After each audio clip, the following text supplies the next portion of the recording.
Hi, hello, నమస్తే. ఎలా ఉన్నారు? అందరూ బాగున్నారా? నేనైతే బాగున్నాను. యాక్చువల్‌గా ఈరోజు ఏంటంటే prince cut blouse cutting process అనేది చూపిద్దామని వీడియో తీశాను. సో, అది నేను ఆహ్, షేర్ చేస్తున్నాననమాట. అండ్ ఇదేంటంటే వాయిస్ ఓవర్ ఇస్తున్నాను కదా! కొంచెం ఏమన్నా మిస్టేక్స్ ఉంటే ఇగ్నోర్ చేయండి ప్లీజ్. ఎందుకంటే కటింగ్ చేసి ఆల్రెడీ 4, 5 డేస్ అయింది. ఇప్పుడు వాయిస్ ఓవర్ ఇస్తున్నాను. కొంచెం మర్చిపోయి ఉంటే ఏమన్నా మిస్టేక్స్ వస్తాయి. సో, అవేమన్నా ఉంటే ఇగ్నోర్ చేయండి ప్లీజ్. యాక్చువల్‌గా ఇదేంటంటే బ్యాక్ సైడ్ ఓపెన్ అనమాట. అంటే బ్యాక్ హుక్ ఇది. సో, నేను ఓపెన్ పార్ట్స్ అనేది నా సైడ్ పెట్టుకున్నాననమాట. సో, క్రాసెస్ కోసం కింద ఒక లైను, సైడ్ ఒక లైను, స్ట్రైట్ లైన్ అనేది గీసేసుకున్నాను. అంటే మనకి లైనింగ్ వాష్ చేసి ఐరన్ చేస్తాం కదా! కొంచెం క్రాస్ అనేది వస్తది. సో, అందుకోసం మనం కింద సైడ్ అండ్ బ్యాక్ ఓపెన్ అని చెప్పాను కదా! అక్కడ మనకు క్రాసెస్ ఉంటదని నేను స్ట్రైట్ లైన్ అనేది ఒకటి పెట్టేసుకున్నాననమాట. సో, నీట్‌నెస్ కోసం. అండ్ ఇదేంటంటే 14½ హైట్ బ్లౌజు. సో, నేను 15½ తీసుకున్నాను. మనకి షోల్డర్ దగ్గర హాఫ్ ఇంచ్ ఖర్చు పోతుంది. అండ్ నడుము దగ్గర హాఫ్ ఇంచ్ ఖర్చు పోతుంది కదా! సో, దానికోసం 14½ ప్లస్ 1 1 అనేది సీమ్ అలవెన్స్ ఇచ్చాం కదా! సో, అందుకని 15½తో మెజర్ చేసుకున్నాను నేను మొత్తం. అండ్ ఇది వచ్చేసరికి నెక్ 2½ తీసుకున్నాను. షోల్డర్ 3 తీసుకున్నానండి. ఇది 38 size blouse. And arm whole దగ్గరకు వచ్చేసరికి నేను 6 తీసుకున్నాను. 6 అనేది నాకు సరిపోతుంది. ఎందుకంటే తను ప్రీవియస్ ఆల్రెడీ 2 బ్లౌజెస్ స్టిచ్ చేశాను. ఇది థర్డ్ బ్లౌజ్, ఇంకో బ్లౌజ్ ఉంది. సో, నేను ఆల్రెడీ క్యాలిక్యులేట్ చేసుకున్నాను కాబట్టి నాకు ఐడియా ఉంది కాబట్టి నేను డైరెక్ట్‌గా 6 తీసేసుకున్నాను. 6 అందరికీ 6 వస్తుందా అంటే మోస్ట్‌లీ 6 మ్యాక్సిమం చాలామందికి 6 వచ్చేస్తది. బట్ ఏంటి అంటే కొంచెం చెస్ట్ ఎక్కువ ఉన్న వాళ్ళకి ఆర్మ్ హోల్ తగ్గుతుందండి. ఎందుకంటే వాళ్ళకి చెస్ట్ ఎక్కువ ఉంటుంది కదా! నేను యాక్చువల్‌గా ఒక 1 వీక్ కాదులే 10 డేస్ బ్యాక్ 45 సైజ్ బ్లౌజ్ ఒకటి స్టిచ్ చేశాను.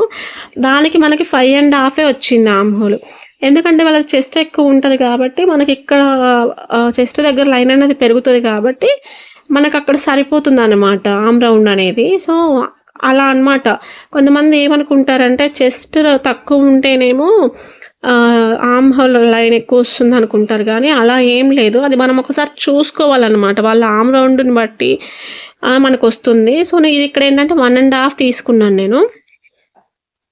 ఏ బ్లౌజ్‌కైనా నాకు 1½ అయితే సెట్ అయిపోతుందండి. నేను ఇప్పటిదాకా 4 ఇయర్స్ నుంచి 3, 4 ఇయర్స్ అవుతుంది నేను స్టిచ్ చేయబట్టి. నేను ఆల్మోస్ట్ మ్యాక్సిమం బ్లౌజెస్‌కి 1.5 పెట్టేస్తున్నాను. మరీ తక్కువ చెస్ట్ ఉన్న వాళ్ళకైతే 1.25 అలా పెట్టుకోవచ్చు. ఏది 30 బిలో ఉండి మరి కొంచెం చెస్ట్ తక్కువ ఉంది అనుకున్న వాళ్ళకైతే 1.25 అలా పెట్టుకోవచ్చు అనమాట.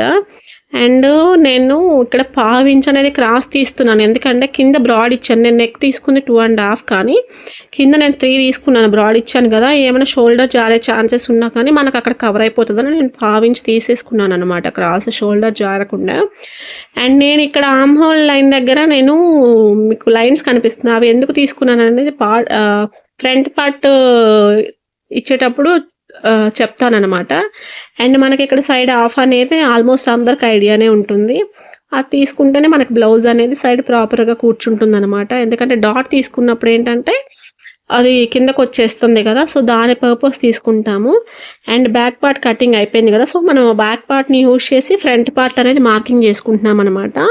సో, ఇక్కడ మార్క్ చేసేటప్పుడు కొంచెం జాగ్రత్త అండి. ఎందుకంటే 2½ నేను అక్కడ పెట్టేసరికి 3 వచ్చింది.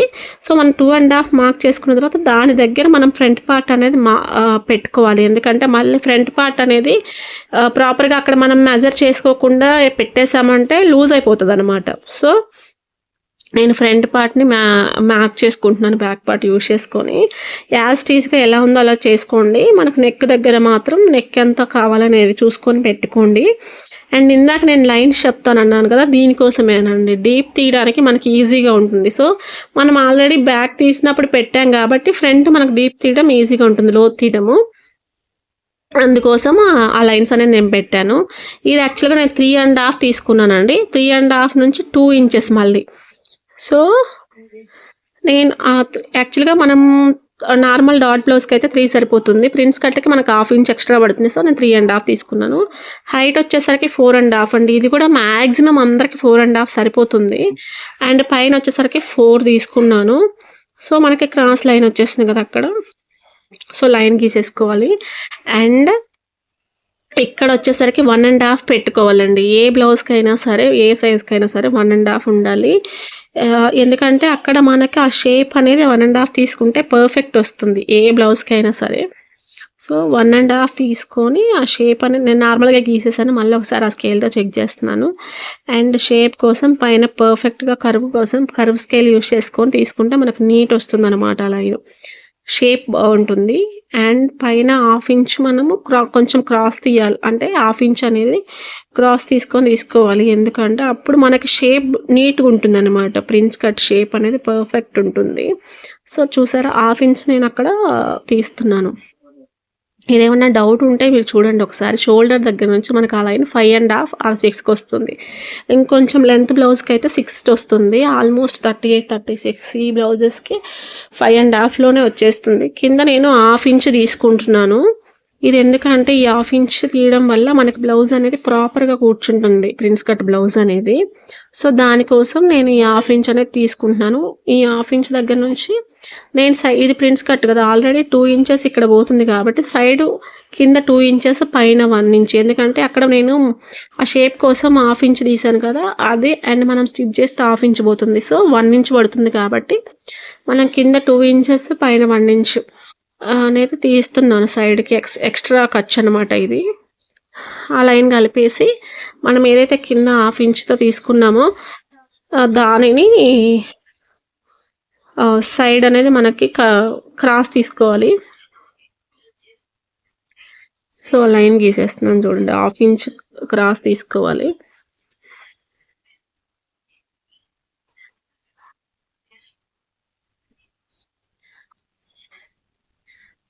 సో మనం మార్కింగ్ అయితే అయిపోయింది. ఫ్రంట్ పార్ట్ని కట్ చేసుకుందాం ఇప్పుడు. సో మనకు దీంతో back part and front part అయితే అయిపోయింది కటింగ్ ప్రాసెస్లో. నెక్స్ట్ వచ్చేసరికి స్లీవ్స్. ఇవి బుట్ట స్లీవ్స్ కట్ చేశానండి నేను. వాయిస్ ఓవర్లో మీకు కొంచెం కన్ఫ్యూజ్ అవుతుందేమో, చూసేయండి ఒకసారి. ఏమైనా డౌట్ ఉంటే మెసేజ్ చేయండి, నేను పర్టికులర్గా నెక్స్ట్ వీడియో చేస్తాను. మ్యాక్సిమం చూస్తే అర్థమైపోతుంది అనుకుంటా. బుట్ట హ్యాండ్స్ కూడా ఒకసారి చూసేయండి. నేను హైట్ వచ్చేసరికి 5, స్లీవ్ లెంత్ వచ్చేసరికి 5. సో నేను 5 లెంత్ కోసం అనేది బుట్ట హ్యాండ్స్ తీసుకున్నాను. చూడండి ఒకసారి. 5లో మనము 1/2 ఇంచ్ నేను పట్టి ఇవ్వాలి అనుకున్నాను. సో 1/2 ఇంచ్ పట్టి ఇవ్వాలి. మనకు బుట్ట పెడితే లెంత్ తగ్గుతుంది, స్లీవ్ లెంత్. సో నేను పైన పఫ్ స్లీవ్స్కి ఎలా తీసుకుంటామో అలానే 1.5 తీసుకోవాలి ఎక్స్ట్రా. అండ్ స్లీవ్ లెంత్ వచ్చేసరికి నేను 4 తీసుకున్నాను. 4 పైన 1.5, 5.5 లెంత్ తీసుకున్నాను నేను. సైడ్కి వచ్చేసరికి నేను ఒక బాక్స్ షేప్లో 3 లెంత్ తీసుకున్నాను అనమాట. ఆ 3 లెంత్ తర్వాత మనం నార్మల్ స్లీవ్ ఎలా మార్క్ చేస్తామో అలానే మార్క్ చేయాలి. సో అలానే చేస్తున్నాను. స్లీవ్ లెంత్ వచ్చేసరికి 6. నేను డౌన్ వచ్చేసరికి స్లీవ్ డౌన్ అంటే లెంత్ మనం పైనుంచి కిందకి డౌన్ అనేది మార్క్ చేస్తాం కదా, అది 3 తీసుకున్నాను. ఇక్కడ 7.5 మార్క్ చేస్తున్నానండి. 8. సో ఇక్కడ నుంచి మనం 7.5 క్యాలిక్యులేట్ చేసుకుంటే వచ్చేస్తుంది మనకి. సో ఈ కర్వ్ స్కేల్ అనేది నేను తీసుకున్నాను. సో దాంతోనే మార్క్ చేసేస్తున్నాను లోతు అండ్ అవి కూడా.